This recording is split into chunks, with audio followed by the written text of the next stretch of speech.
Bueno, pues estamos aquí para tratar de desarrollar un bloque de 7 sesiones titulado como telón de fondo Ser libres para educar en libertad.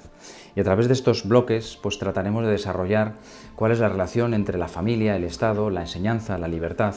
Todo ello en un momento en el que se está precisamente tramitando una nueva ley educativa, ¿no?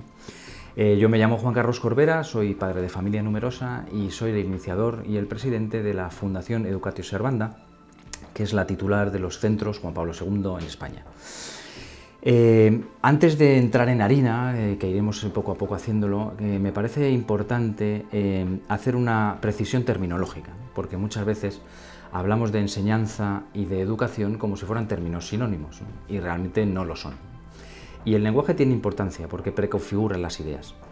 Educación es todo aquello que tiene que ver con el crecimiento moral, académico, de hábitos, de tradiciones de una persona, ¿no? Es decir, todo aquello que la hace crecer como persona.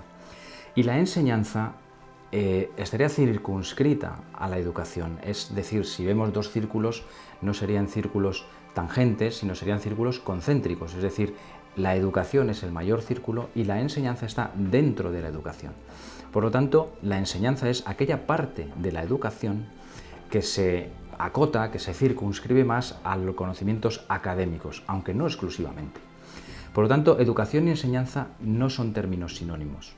La educación es mucho más amplia. Es por esto que la primera de las propuestas que haré en estos bloques es que se cambien los términos y los nombres del ministerio, de las consejerías y de las concejalías. El Ministerio de Educación no tiene competencias en la educación en su término más amplio. Sería mucho más adecuado llamarle el Ministerio de la Enseñanza, las consejerías de enseñanza o las concejalías de enseñanza.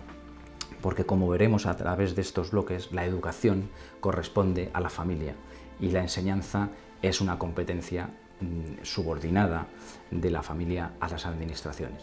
Por lo tanto, es importante decir que la enseñanza y la educación no son términos sinónimos. La enseñanza, por lo tanto, hecha esta distinción, hay otra visión que pondría de manifiesto, en lugar de dos círculos concéntricos, dos círculos tangentes, es decir, la educación como una parte efectivamente que tiene que ver con aquello de creencias, valores, virtudes, que está más en el campo de la familia, y en paralelo y al mismo nivel la enseñanza, refiriéndose más a las cuestiones académicas, neutras entre comillas, que correspondería más a las administraciones, dándose así una dicotomía entre la educación en la familia y la enseñanza en el Estado.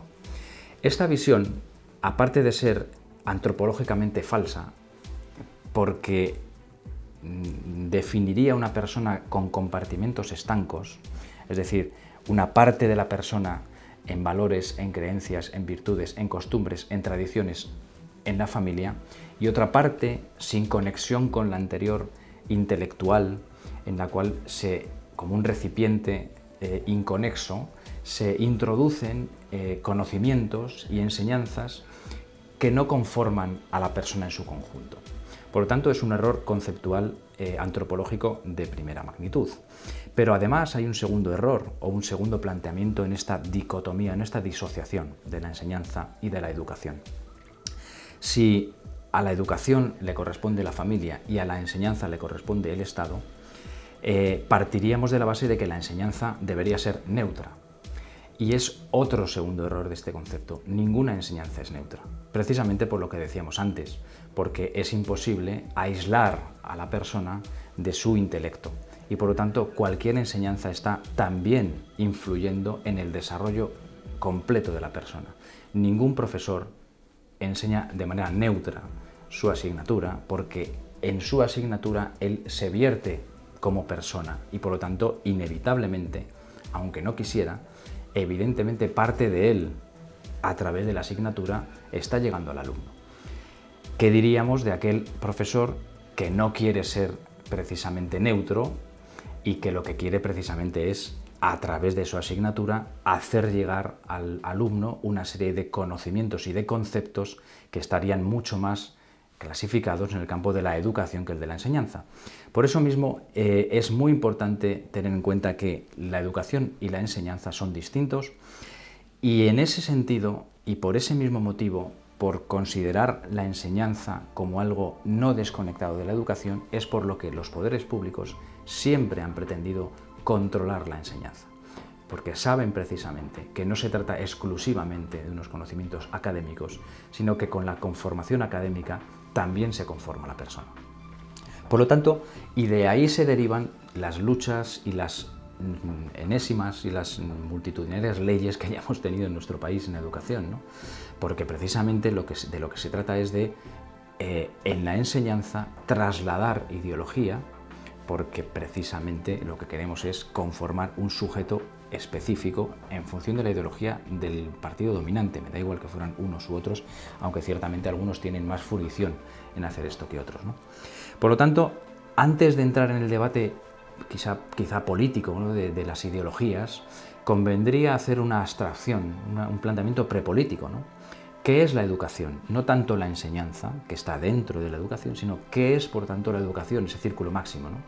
Y en todas las leyes universales y nacionales e internacionales entendemos y se describe que la educación es un derecho.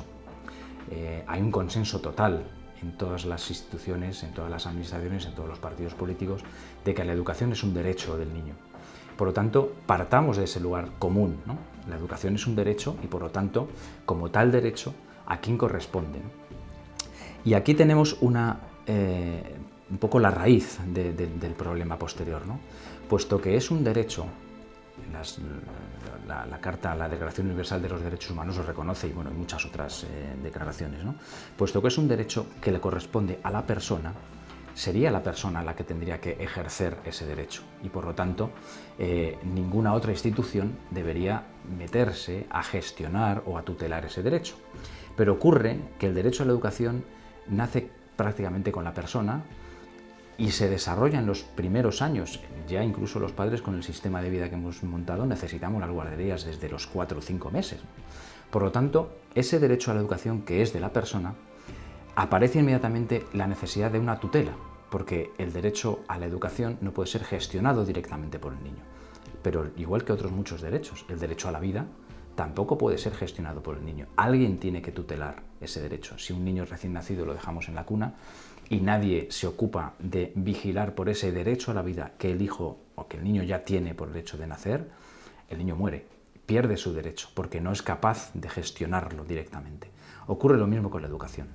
Entonces, ¿quién gestiona el derecho a la vida? Evidentemente los padres.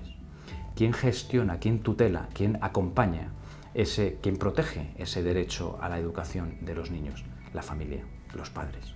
Por lo tanto, si esto estuviera claro, y digo que si esto estuviera claro porque parece no estarlo después con el desarrollo posterior, sería la familia la que tendría el derecho original, inalienable, primario de la educación de sus hijos. Y puesto que la educación es el círculo mayor, también lo tendría de la enseñanza. La enseñanza, por lo tanto, estaría bajo la elección libre de los padres conforme al tipo de educación que quieren dar a sus hijos. Extraer la enseñanza de la educación amputa el derecho del padre a tutelar el derecho a la educación, a la enseñanza también del niño. Por lo tanto, si es un derecho individual que debe ser protegido, si la respuesta es lo protege la familia y, por lo tanto, la enseñanza, como dentro de la educación, tendrá un desarrollo, las leyes, la concepción misma de la enseñanza, la organización de la enseñanza tendrá un modelo que primará a la libertad de la familia para la elección de esta enseñanza. Y si la respuesta es que la educación pertenece a la familia, pero la enseñanza pertenece al Estado, se desarrollará otro modelo distinto en cuanto a la organización de la enseñanza. Pero entonces, si la respuesta es la familia, ¿tiene el Estado algún papel en cuanto a la enseñanza? Evidentemente que lo tiene. Y la Constitución española se lo asigna directamente, ¿no? Los poderes públicos se limitarán, como dice la Constitución en su artículo 27.3, a garantizar el derecho que asiste a los padres para que sus hijos reciban la formación religiosa y moral que esté de acuerdo con sus propias convicciones. Es decir, si el padre no hace esta tutela natural que le corresponde, el Estado tiene que subsidiariamente hacer esa tutela del derecho que no es de la familia, sino que es del menor a la educación. Y por lo tanto, claro que las administraciones, el Estado, tienen un papel fundamental en cuanto a la enseñanza, incluso si nos damos cuenta de que el papel principal le corresponde a la familia. Es el papel de la tutela de ese derecho en el caso en el que la familia no lo ejerza de manera natural. En el caso de que haya un niño al cual los padres no tutelen, no acompañen ese derecho, la administración tiene que velar porque ese derecho a la educación llegue al menor. Y por lo tanto, y la Constitución da estas indicaciones, ¿no? Por ejemplo, otra, ¿no? La enseñanza obligatoria tiene que el Estado será fundamental en inspeccionar y homologar el sistema educativo para garantizar el cumplimiento de las leyes. O esta otra, son todas del artículo 27, ayudar a los centros docentes que reúnan los requisitos que la ley establezca, es decir, garantizar a las familias que los centros docentes cumplen la legislación que haya en cada momento. Ayudar a los centros docentes a establecer una programación general, es decir, claro que el Estado y las administraciones tienen un papel muy importante en cuanto a la enseñanza, incluso si pensamos que es una responsabilidad primera de las familias. Están todas las responsabilidades de la tutela, del acompañamiento, de la subsidiariedad de la familia para garantizar que efectivamente ese derecho fundamental del menor pueda ser ejercido y pueda ser ejercido en un contexto de relación con las demás leyes que existen en el Estado. A lo largo de estos bloques vamos a ir viendo qué ocurre si la respuesta es una o la respuesta es otra. Porque efectivamente es ahí donde está después la confrontación política, ideológica, del control de la enseñanza, ¿no? Y por lo tanto, a través de estas dos respuestas iremos viendo en los siguientes bloques cuáles son las consecuencias y las derivadas de responder efectivamente la familia tutela el derecho a la educación y por tanto a la enseñanza, o la familia tutela el derecho a la educación y la enseñanza le corresponde a las administraciones, al Estado.